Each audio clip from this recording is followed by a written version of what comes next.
Most people believe economic rules change slowly. In reality, they change quietly, not through dramatic speeches, not through breaking headlines, but through policy decisions most people never notice. Over the last few years, governments across the United States, Europe, and other advanced economies have begun rewriting how markets actually work, not by abandoning capitalism, but by reshaping it. The question is not whether this is happening. The question is why, and what it means for the future of economic power. For decades, the dominant economic assumption was simple.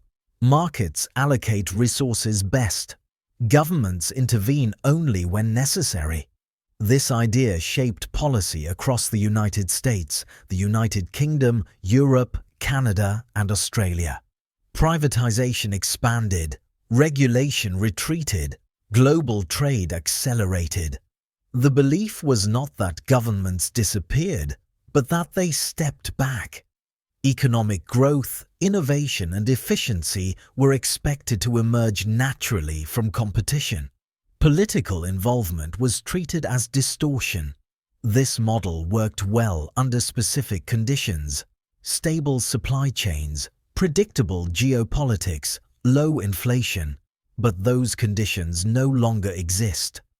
Over the past 15 years, shocks have accumulated: financial crises, pandemics, trade disruptions, geopolitical rivalry.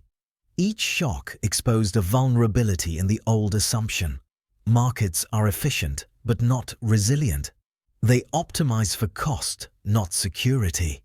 What followed was not a sudden rejection of market economics. It was a gradual recalibration. Governments began asking a different question: not how to step out of the economy, but how to shape it. The shift did not begin with ideology. It began with disruption. When supply chains broke, markets did not self-correct quickly. When inflation surged, price signals alone did not stabilize outcomes. When strategic industries faltered, private capital hesitated. Governments stepped in, not out of preference but necessity. In the United States and Europe, policymakers realized something critical. Economic security had become national security. Semiconductors were no longer just commercial products. Energy infrastructure was no longer just a utility concern. Food systems were no longer just agricultural markets. Each became a strategic asset. This changed the role of the state. Instead of reacting after crises, governments began planning ahead. Instead of relying solely on market incentives, they began directing them. This did not happen through one announcement. It happened through legislation, subsidies, regulations, and long-term frameworks, quietly. And because these changes were technical rather than theatrical, they rarely made headlines. But their impact is structural. They determine where factories are built, which technologies receive funding, which industries are protected, and which are exposed. This is not a temporary response. It is a redesign. For much of the late 20th century, industrial policy was considered outdated. Governments were advised not to pick winners. That view has changed. Across advanced economies, states are now actively shaping industrial outcomes, not through central planning, but through targeted intervention. Subsidies for domestic manufacturing, incentives for clean energy, support for strategic technologies. These policies are not subtle. They are deliberate. The goal is not maximum efficiency. It is resilience. Supply chains that cannot be easily disrupted, industries that cannot be easily relocated, capabilities that cannot be easily lost. This represents a shift in economic philosophy. Markets still matter. Competition still exists. But governments are no longer neutral referees. They are participants. and participation changes outcomes. Companies now factor policy into investment decisions.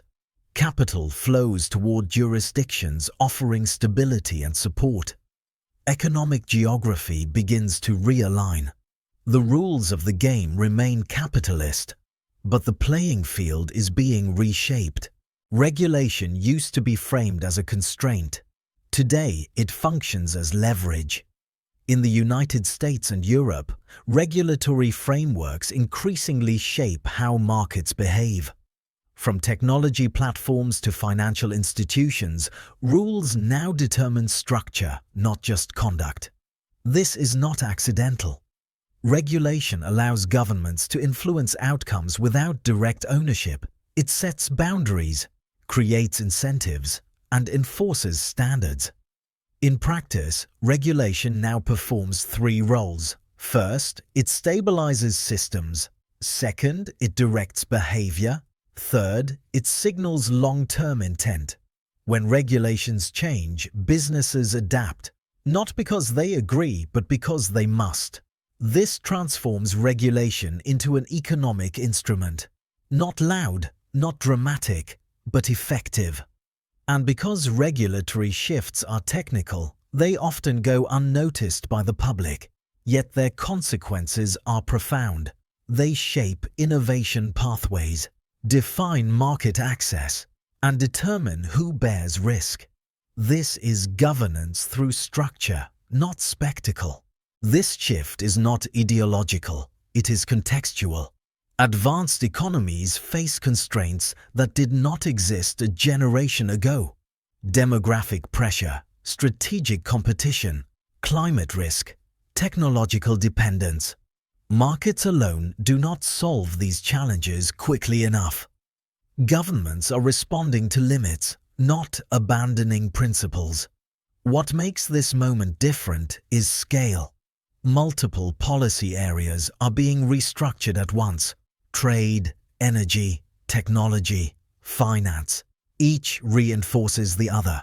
This creates a feedback loop. Policy shapes markets. Markets adapt to policy. Over time, this becomes the new normal. Not because it was announced, but because it works.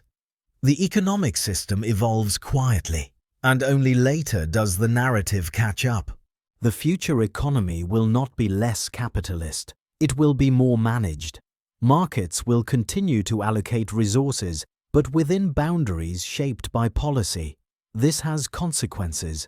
Growth may be slower but more stable.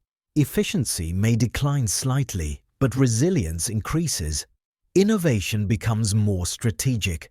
For businesses, policy literacy becomes essential. For workers, industrial geography matters again. For citizens, economic decisions feel closer to politics.